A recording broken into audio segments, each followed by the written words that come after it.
El teléfono vibró sobre la mesita de noche del hotel justo a las 2:07 de la madrugada. Cuando contesté, la voz de mi padre resonó con una claridad extraña para la hora, anunciando que mi edificio estaba ardiendo y esperando que tuviera seguro contra incendios, sin mostrar la menor señal de preocupación. Me senté al borde de la cama, encendí la pantalla del celular y abrí la aplicación de monitoreo de cámaras. En la vista aparecía una alarma general en el pasillo del sótano, los aspersores disparados automáticamente y los bomberos ya en ruta. Leí el informe 2 veces, y sin querer, soltó una risa corta y seca, totalmente fuera de lugar. Me reprochó con irritación que me estuviera burlando de una tragedia tan grande. Le respondí que mi burla provenía de la certeza de que él creía haberlo perdido todo en ese preciso instante. Pero eso no fue lo peor. Me llamo Marisol, tengo 34 años y trabajo como administradora de fincas en la Ciudad de México. Aquella madrugada fría de noviembre aprendí que las peores traiciones siempre llevan la firma de quienes dicen protegernos. Lo que él desconocía por completo era que yo no estaba durmiendo en ese departamento desde hacía horas, y que el cuarto B ya no era lo más valioso que poseía allí. Estuve a punto de decírselo, pero la forma en que hizo la llamada me heló la sangre. Me alojaba a 3 cuadras en un hotel de paso porque los electricistas habían terminado trabajos nocturnos en los departamentos vacíos. Mi padre estaba convencido de que yo seguía roncando en mi cama, pero ese error de cálculo no era lo más extraño. Los bomberos me habían marcado por teléfono apenas minutos antes, pues el registro mostraba que yo era la propietaria legal del inmueble, aunque él había dejado de ser dueño hace varios meses. ¿Cómo sabía el del fuego antes que cualquiera? Le pregunté directamente quién le había avisado con tanta precisión. Titubeó un segundo y mencionó a un vecino cualquiera de la cuadra. Pedí el nombre del supuesto vecino y el silencio del otro lado de la línea fue absoluto antes de que colgara bruscamente. Me puse el abrigo sobre el pijama, agarré las llaves y corrí hacia el ascensor del hotel. Durante años, mi padre me había tratado como a una hija inútil y dependiente, recordándolo en las comidas familiares como el único que me había dado techo bajo su generosidad y su infinita paciencia. En ese momento, él creía que yo estaba parada en la banqueta, viendo cómo mi supuesto patrimonio se reducía a cenizas. Pero el fuego no fue lo que me puso los pelos de punta. Fue la precisión milimétrica de su llamada. Antes de que las puertas del ascensor se abrieran en la planta baja, otra notificación apareció en la pantalla del celular. No era de los bomberos, sino del sistema privado de seguridad del edificio. ¿Tú qué habrías hecho en mi lugar al ver ese aviso a mitad de la noche?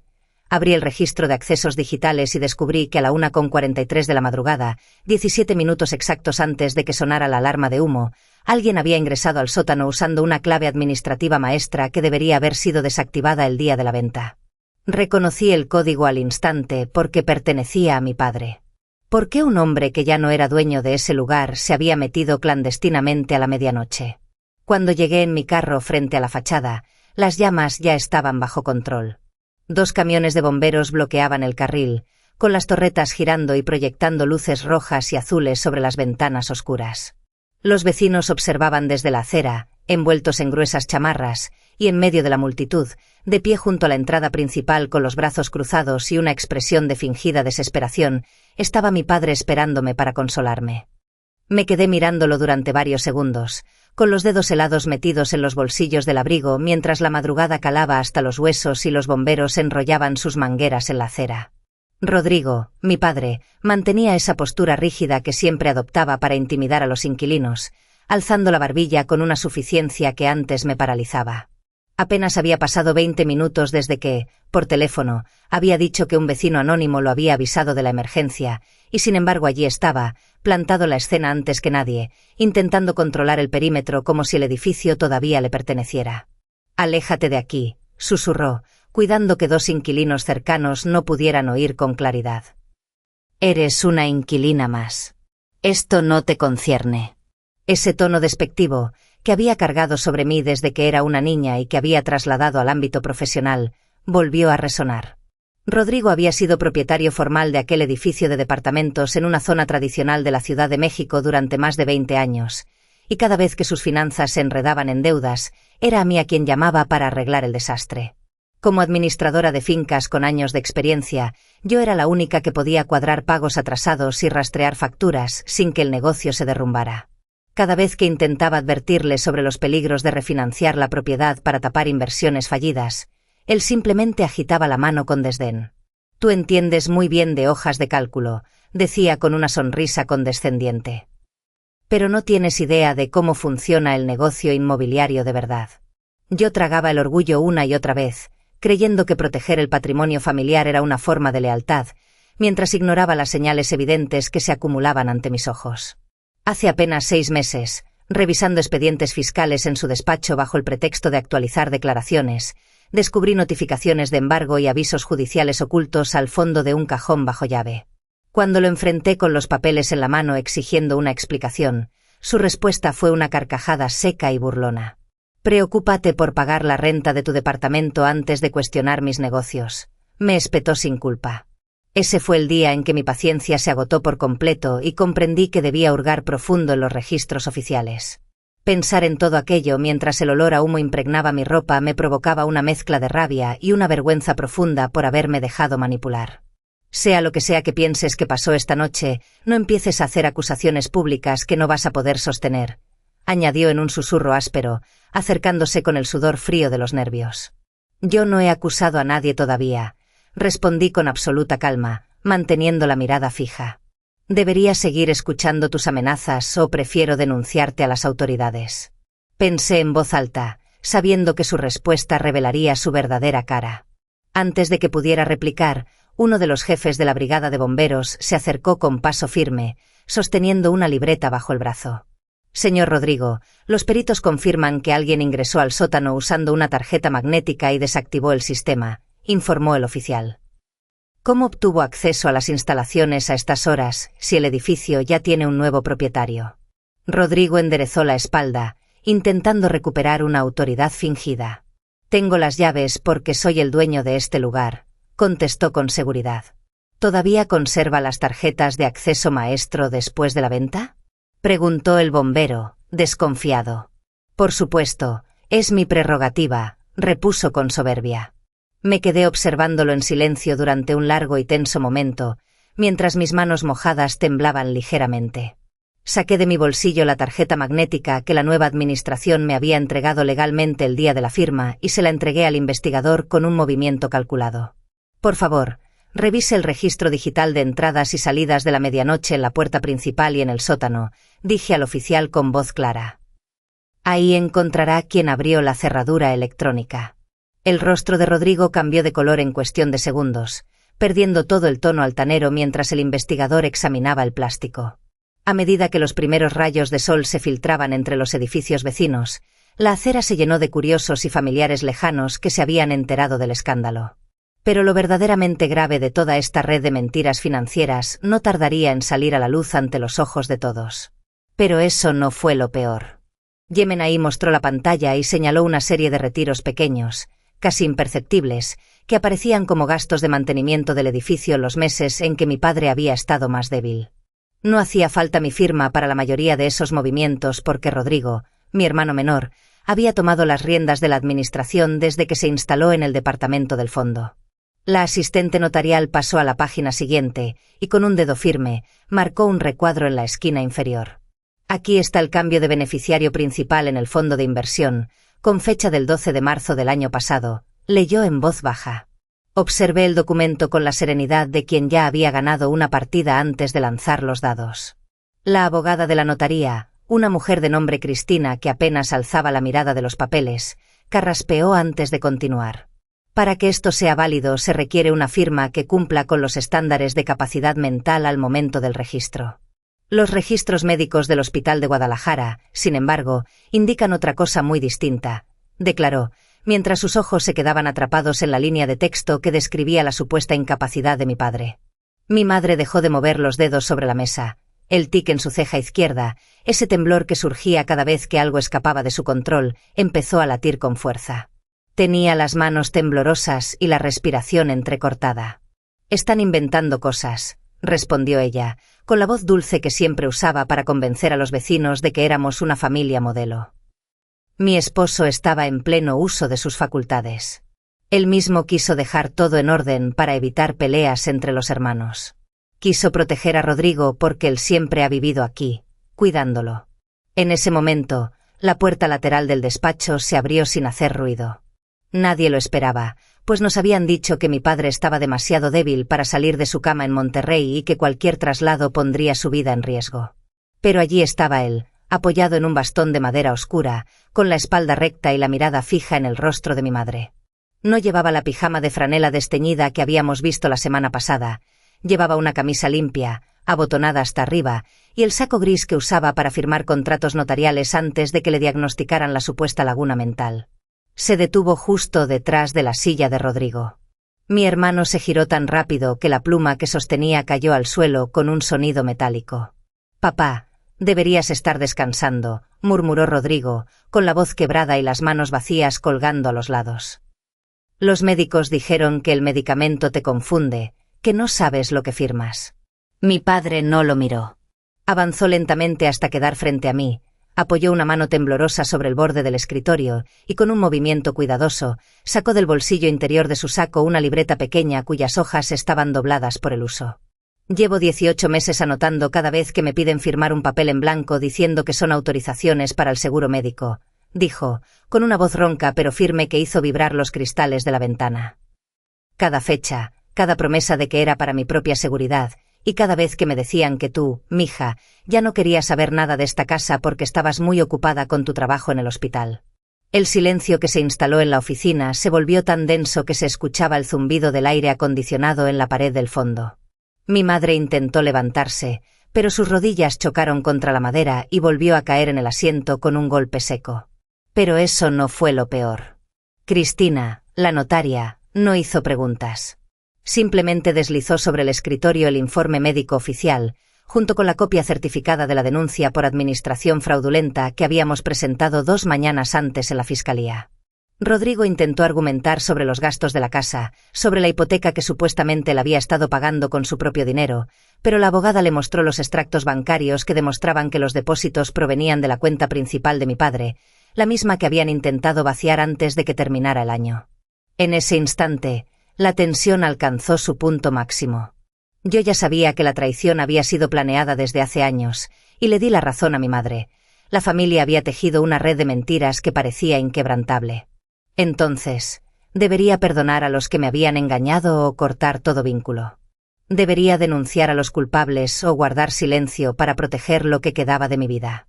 Con esas preguntas resonando en mi cabeza, retomé la narración sin vacilar. No hubo gritos en esa oficina. No hubo lágrimas de arrepentimiento, ni abrazos de reconciliación en la puerta de salida.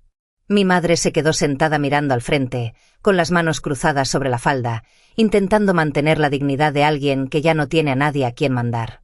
Al final, logramos revertir el poder notarial y recuperar el control legal de las propiedades antes de que se firmara la venta definitiva a una inmobiliaria fantasma que Rodrigo ya tenía apalabrada. Pero el costo fue definitivo. Desde esa tarde, nadie volvió a cruzar una sola palabra en esa casa.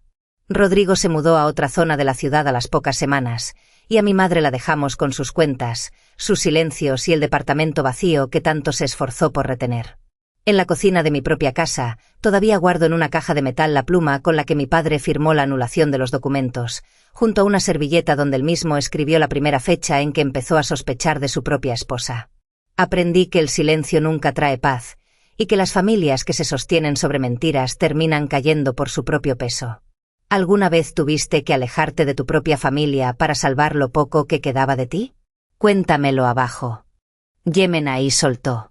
Aquel edificio de la colonia Roma, en la Ciudad de México, había vivido años bajo la sombra de las decisiones equivocadas de Walter, mi padre. Él siempre rehusaba admitir sus errores y culpaba al mal clima del mercado inmobiliario. En las charlas de sobremesa, no dejaba pasar la oportunidad de decir que los nuevos inversionistas eran cobardes, que huían al primer signo de una reparación seria, mientras él se pavoneaba como si fuera un estratega nato. Con el paso de los meses, y después de revisar con calma los documentos que mi abogada logró reunir, comprendí la verdadera razón de su desesperación y la magnitud de sus maniobras financieras. No le importaba el estado del inmueble, lo único que buscaba era presionar al comprador para obligarlo a vender barato. Pero eso no fue lo peor. Mientras las sirenas de los bomberos iluminaban la calle y el olor a humo se colaba entre los edificios, un auto negro se detuvo junto a la banqueta. Del bajó mi abogada, cargando una carpeta de piel oscura. Walter, observando la escena con una sonrisa arrogante, soltó un comentario sarcástico sobre lo inútil que sería involucrar a legistas. Ignorándolo, me acerqué al perito de siniestros y le pregunté directamente si todos los inquilinos habían logrado salir a tiempo y si la estructura corría peligro. El especialista confirmó que el fuego estaba totalmente contenido en el sótano y que nadie había sufrido lesiones, recordándome que Walter debía mantenerse alejado por seguridad. Al escuchar eso, mi padre me miró con extrañeza, incapaz de procesar por qué las autoridades respondían a mis indicaciones. En ese preciso instante, un contratista eléctrico se acercó con paso firme, se quitó el casco y me preguntó si queríamos comenzar con las restauraciones del sótano. Walter giró lentamente la cabeza, el rostro pálido, y preguntó por qué demonios le pedían autorización a su hija para intervenir en su propia propiedad. Fue entonces cuando mi abogada dio un paso al frente, y con calma, le sugirió que quizá había llegado la hora de conocer la identidad de los verdaderos dueños del grupo inmobiliario del Valle. Mi padre nos miró incrédulo y preguntó de qué hablaba. Tomé la carpeta, abrí las pestañas y saqué la escritura pública que acreditaba la propiedad a mi nombre. Al leer el nombre en la primera página, su rostro se descompuso y soltó un tajante "no puede ser", asegurando que yo jamás habría tenido el capital suficiente para comprar un inmueble de esa magnitud. Le confirmé con voz firme que lo había hecho, recordándole que el dinero se consigue con una administración prudente, algo que él nunca supo practicar. El silencio que se instaló en la calle fue total. Durante años, mi padre había pregonado que yo era una hija mediocre, que apenas ganaba para pagar una renta modesta. Verlo ahora, de pie frente al edificio que había perdido por su propia ambición, descubriendo que su hija menor era la dueña legítima, representó un ajuste de cuentas definitivo.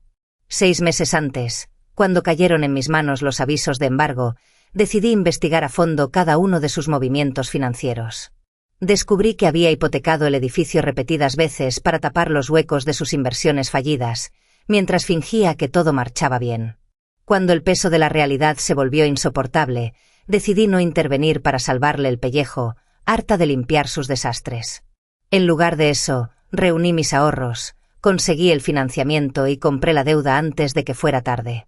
Él sabía que una empresa había adquirido el edificio, pero jamás imaginó que era yo. Tras la compra, cambié las cerraduras, instalé seguridad y contraté personal para reparar los años de abandono que él había ignorado. Debería perdonar a mi padre por el daño que causó o cortar todo vínculo con él. Debería denunciar sus fraudes o quedarme callada para proteger a la familia. Con la escritura en la mano y el edificio bajo mi control, el futuro se abrió ante mí, y la sombra de Walter quedó atrás. El humo seguía escapando de las grietas del sótano mientras los bomberos apagaban los últimos brasas que ardían en la colonia Roma. Mi hermano Esteban avanzó despacio por la acera, alternando la mirada entre mi rostro y el de nuestro padre, que intentaba fingir una calma imposible. «¿Por qué te importa tanto?», lanzó Esteban con fastidio, cruzándose de brazos frente a mí. «Perdiste este edificio hace meses». «Es nuestro padre», respondió él, pero Rodrigo giró la cabeza hacia su hijo con una rapidez que sorprendió a todos y le lanzó una mirada tan furiosa que lo dejó sin palabras. Nadie se atrevió a decir nada durante varios minutos, mientras la tensión se espesaba en el aire. Entonces el investigador de incendios volvió desde la entrada, sosteniendo una hoja impresa. «Señor Rodrigo, confirmamos que se usó un código administrativo para ingresar al sótano a la 1:43 de la madrugada y está registrado a su nombre», anunció con firmeza. «Los códigos se pueden duplicar en cualquier momento», replicó Rodrigo cruzando los brazos, «pero eso no prueba nada». «¿Usted conoce a un hombre llamado Francisco Duarte?», preguntó el oficial. «El nombre me suena, tal vez sea un chalán que trabajó aquí hace años», respondió mi padre con una prisa que delataba su nerviosismo. Una vecina del edificio, cansada de la tensión, intervino. «Eso es mentira, yo vi a Francisco por aquí anoche cerca de la medianoche», afirmó con voz clara. Por primera vez, los vecinos dejaron de mirarme a mí y dirigieron sus rostros hacia mi padre. «Esto ya es una broma ridícula», gritó Rodrigo señalándome con el dedo, intentando desviar la atención. «Ella está furiosa por el remate judicial. Lleva meses obsesionada con este edificio desde que lo perdimos».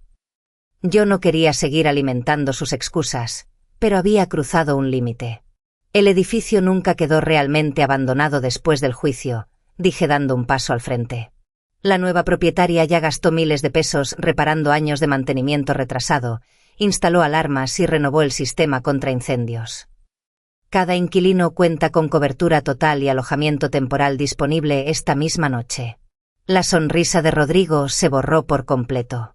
¿Y tú cómo sabrías cuánto gastó la nueva dueña?, preguntó con los ojos abiertos, perdiendo el control. A mí lo que me interesa es por qué usted todavía conserva un código administrativo para entrar ahí. El investigador se adelantó antes de que pudiera responder.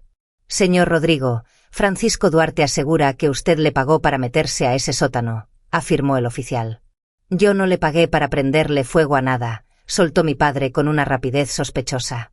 Pero nadie ha dicho que usted le pagó para provocar un incendio, contestó el investigador en un tono tan tranquilo que heló el ambiente. Todo a nuestro alrededor se detuvo por completo. Esteban lo miraba sin poder creer lo que escuchaba. Los inquilinos murmuraban atónitos. Rodrigo se dio cuenta de lo que acababa de confesar frente a la autoridad y a todos los testigos presentes. Quise decir que eso es lo que ustedes están insinuando, corrigió apresuradamente, sintiendo que el suelo se le abría bajo los pies. Pero el daño ya estaba hecho. El investigador dio media vuelta hacia la entrada del sótano. La inspección preliminar también descubrió que los componentes de protección cerca del tablero eléctrico principal fueron manipulados deliberadamente, añadió sin voltear. Pocos minutos después, la declaración completa que dio Francisco hundió por completo la coartada de mi padre. Él confesó que Rodrigo no le pidió quemar el lugar, sino provocar una falla eléctrica lo suficientemente aparatosa como para asustar a la nueva dueña y obligarla a irse. Esa sola frase conectó meses de comportamientos extraños que yo no había logrado comprender hasta ahora. Pero eso no fue lo peor. Entonces, debería perdonar a quien traicionó la familia o cortar todo vínculo para siempre. Denunciar la verdad y arriesgarse a la venganza o guardar silencio y proteger a los que quedan. La sala quedó en silencio, mientras la verdad pendía en el aire.